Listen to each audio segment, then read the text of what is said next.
देखिए बीएड के बारे में बताने जा रहे हैं।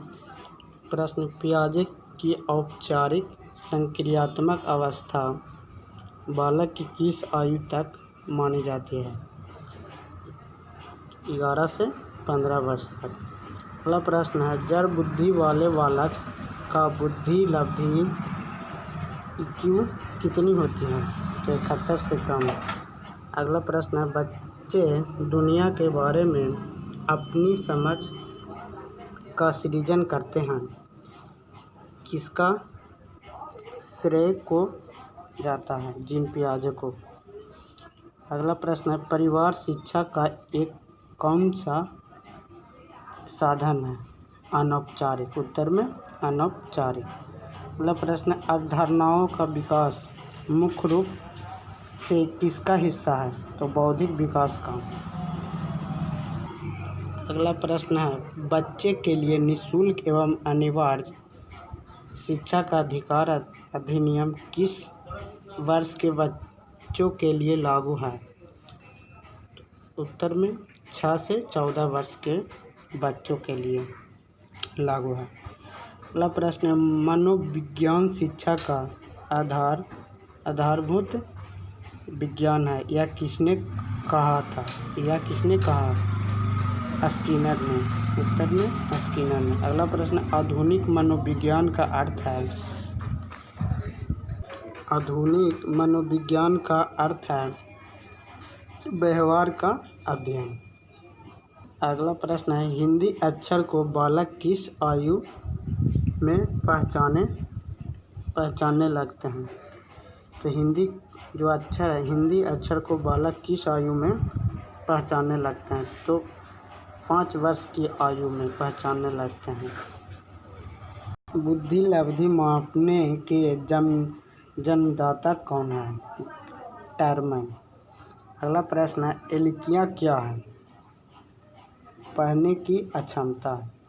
अगला प्रश्न है, शर्म और गर्व जैसी भावना का विकास किस अवस्था में होता है? शर्म और गर्व जैसी भावना का विकास किस अवस्था में होता है? बाल्यावस्था में। मैकडूगल के अनुसार मूल प्रवृत्ति जिज्ञासा का संबंध किस संवेग से है? उत्तर में आश्चर्य। किस मनोवैज्ञानिक के अनुसार विकास एक सतत और धीमी प्रक्रिया है? स्किनर। अगला प्रश्न है, बाल्यावस्था का एज कब तक होती है? 12 वर्ष तक। परिपक्वता का संबंध किससे है? विकास से है। अगला प्रश्न, किशोरावस्था कौन सी अवस्था है? तनाव और क्रोध की अवस्था है। अगला प्रश्न है, व्यक्तिगत शिक्षार्थी एक दूसरे से क्या भिन्न होते हैं? विकास की दर। अगला प्रश्न है, संवेग व्यक्ति की उत्तेजित दशा है, यह कथन किसका है? वुडवर्थ का है।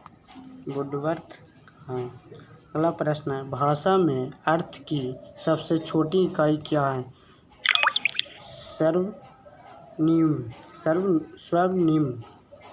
स्वनिम है। अगला प्रश्न, बुद्धि एवं सृजनात्मकता में क्या सहसंबंध पाया जाता है? धनात्मक। उत्तर में धनात्मक। अगला प्रश्न है, शैशवावस्था में बच्चों के क्रियाकलाप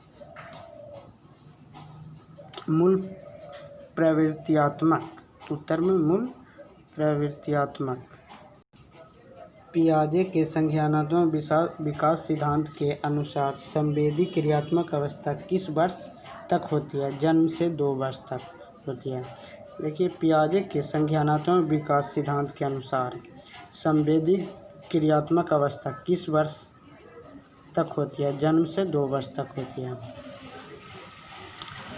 पियाजे के 4 अवस्थाएं हैं।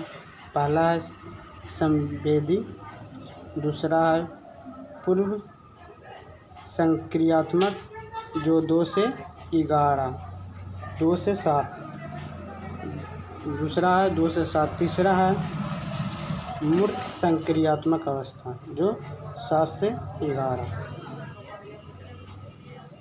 चौथा है अमूर्त यानी औपचारिक जो 11 से 15। अब देखिए अगला प्रश्न है, एक अच्छा अध्यापक विद्यार्थी के मध्य किसके बढ़ावा देता है? मैंने जो एक अच्छा अध्यापक है विद्यार्थी के मध्य किसको बढ़ावा देता है? सहयोग को बढ़ावा देता है। कोहलबर्ग का विकास सिद्धांत किससे संबंधित है? नैतिकता संबंधित है। उत्तर में नैतिकता। अगला प्रश्न, शिक्षा का अति महत्वपूर्ण उद्देश्य है बच्चों का सर्वांगीण विकास। शिक्षा का अति महत्वपूर्ण उद्देश्य का मतलब होता है बच्चों का सर्वांगीण विकास। बच्चे की बुद्धि लब्धि 90 से 110 के मध्य है, वह है समान बुद्धि।